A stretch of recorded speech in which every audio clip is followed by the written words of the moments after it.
kemarin saya sudah menghimbau keluarga besarnya Mas Ferry. Artinya kita tidak usah saling menyerang, apalagi keluarga atau putra-putranya Mbak Vena.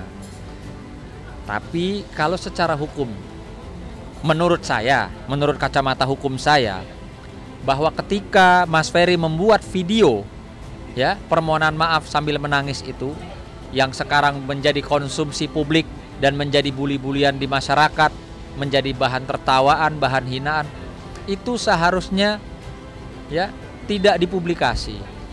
Kenapa saya bilang tidak dipublikasi? Kalau Mas Ferry mau mempublikasi video tersebut, pasti dia sudah naikkan di Instagramnya dia. Tapi ini bersifat sebenarnya hanya untuk khusus keluarga kecilnya mereka. Mungkin dia kirim ke Mbak Vena, mungkin dia kirim ke anak-anak Mbak Vena untuk menunjukkan kesungguhannya dia menyesali ya perbuatan, mungkin perbuatan kasarnya, dia menyesali sehingga video itu dibuat. Ya, namun apa yang terjadi? Anak-anaknya dari Mbak Vena diduga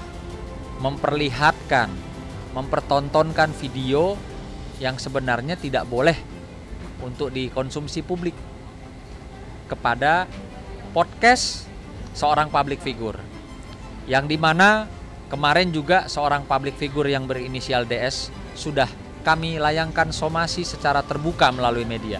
Saya dan Bang Nahak melayangkan somasi mewakili keluarga.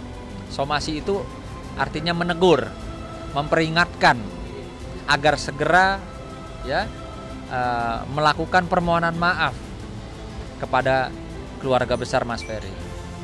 Atau kalau tidak digubris dalam 3x24 jam, saya nyatakan bahwa akan ada upaya-upaya hukum yang segera diambil atau dilakukan. Alhamdulillah, namun demikian tidak sampai berlama-lama ya,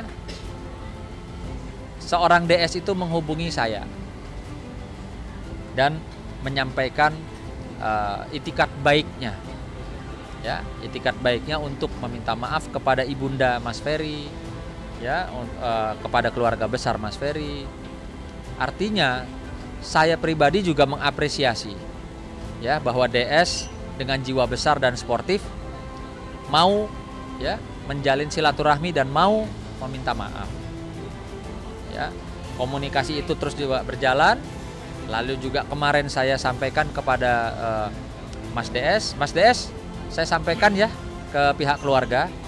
Nanti kita atur pertemuan baiknya bagaimana. Komunikasi itu pun berjalan kemarin dengan baik dan lancar. Nah, sampai dengan hari ini, tadi pagi saya masih berkomunikasi, baik itu per telepon maupun ada history WA-nya. Sehubungan dengan berita viral, adanya oknum mensomasi seseorang karena memposting dalam medsos nangis-nangis seseorang yang minta maaf. Saya mau kasih pencerahan hukum bahwa memposting sesuatu fakta kenyataan, apalagi hanya sekedar nangis-nangis dan minta maaf, bukanlah pencemaran nama baik. Ya, baca SK bersama, surat keputusan bersama antara Kapolri, Jaksa Agung, dan Menteri Menko Info yang merupakan peraturan pelaksana dari Undang-Undang ITE. Ya, jadi memposting sesuatu kenyataan yang bukan berita asusila bukanlah pencemaran nama baik. Itu malah meningkatkan nama daripada orang tersebut karena dia mau minta maaf atas kesalahannya. Sekali lagi, memberitakan suatu kenyataan asalkan itu bukan berita asusila, itu bukan pencemaran nama baik. Baca surat keputusan bersama, itulah hukumnya, terang-terangan di situ, ya, terang-terangan di pasal itu disebutkan. Itu surat keputusan baru keluar sekitar 1,5 tahun lalu, yang ditandatangani oleh Kapolri, Jaksa Agung, dan Menko Info. Jadi orang-orang yang disomasi nggak usah khawatir. Kalau itu terlalu khawatir, datang ke gua, ya. gua bantu lu hadapin gratis. Habis itu gua aja lu berdansa di Bali.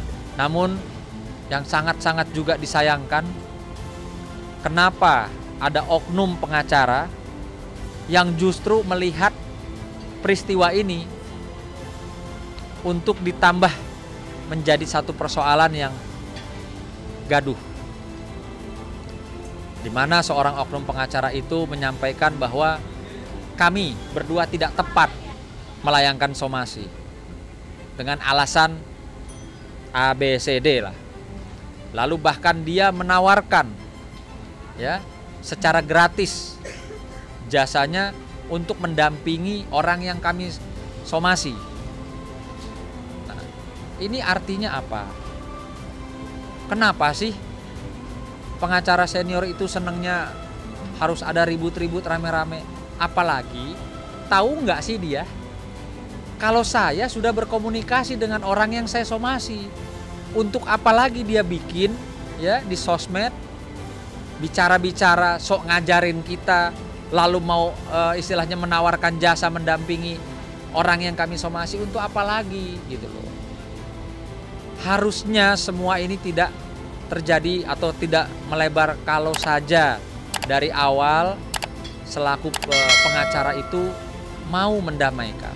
Karena tugas pengacara itu bukan hanya ribut-ribut mendampingi klien, baik non litigasi maupun litigasi, tapi juga berkewajiban untuk mendamaikan. Saya sangat-sangat prihatin ya, artinya ini persoalan rumah tangga yang seharusnya bisa diselesaikan secara kekeluargaan, tapi karena ada peran dari oknum-oknum yang ada di sekelilingnya Mbak Vena sehingga menjadi persoalan hukum dan melebar kemana-mana. Ini sangat disayangkan ya, artinya jelas semua orang punya aib atau punya sesuatu yang kurang bagus di masa lalunya. Nah, jangan sampai ke depan ya, yang dimana mereka masih terikat suami istri akhirnya jadi buka-bukaan aib. Karena saya yakin tidak ada yang sempurna orang gitu. Jadi saya masih berharap di sini supaya persoalan ini tidak melebar, tidak menjadi ajang saling bongkar aib, tapi lebih kepada sama-sama berpikir dewasa dengan tenang tanpa adanya kompor-kompor di sekeliling. Yuk sama-sama mau diselesaikan seperti apa kasus ini. Yang pasti kemarin kenapa keluarga memberikan kuasanya ya, menunjuk kami, saya dan Bang Nahak untuk menjadi kuasa hukum keluarga besar. Dikarenakan tentunya karena sudah sangat berdampak, di mana saat ini ibunda dari Mas Ferry yang berusia 76 tahun mengalami pecah pembuluh darahnya di matanya diakibatkan tekanan-tekanan dan bulian ya di pemberitaan. Bukan dia yang langsung dibuli, tapi juga Ferry yang dibuli berdampak ke dia. Ini yang sangat-sangat disayangkan. Yang pasti ya, yang pasti saya pribadi kurang setuju. Ya, artinya sangat-sangat memprihatinkan ketika ya kedua belah pihak keluarga yang bersatu diikat oleh satu perkawinan dengan penuh rasa sayang, rasa kasih. Terus saat ini harus saling bantai-bantaian, buka-bukaan aib.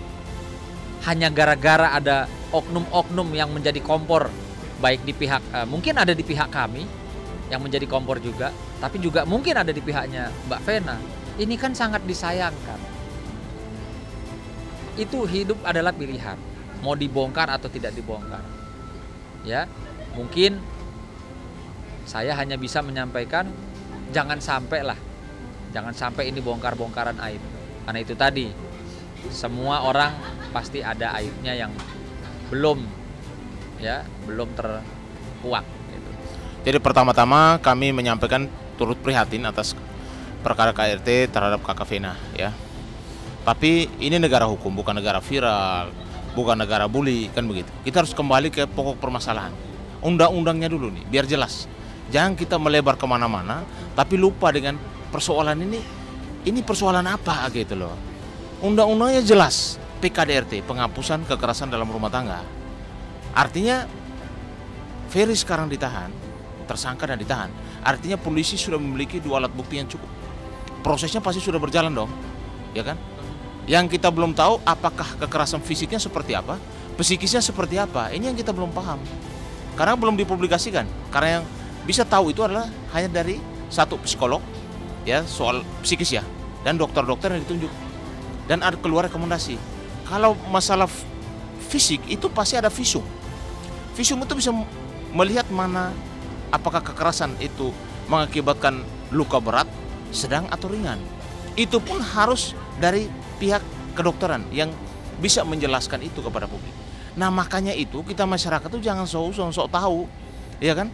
Jangan kita bergeser dari masalah hukumnya, tapi bergeser ke masalah bully-bulian di media sosial. Akhirnya mengakibatkan kerugian bukan hanya kepada si Ferry. Ingat, tersangka pun punya hak hukum, ya kan? Tapi sekarang melebar, merembet ke urus keluarganya Ferry, itu loh. Berdampak.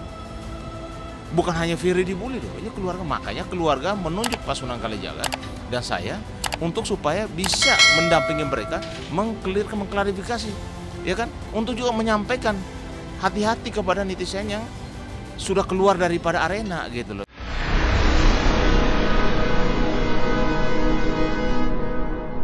Jadi jangan lupa untuk subscribe Cumi Cumi. Ditekan ya tombol lonceng merahnya.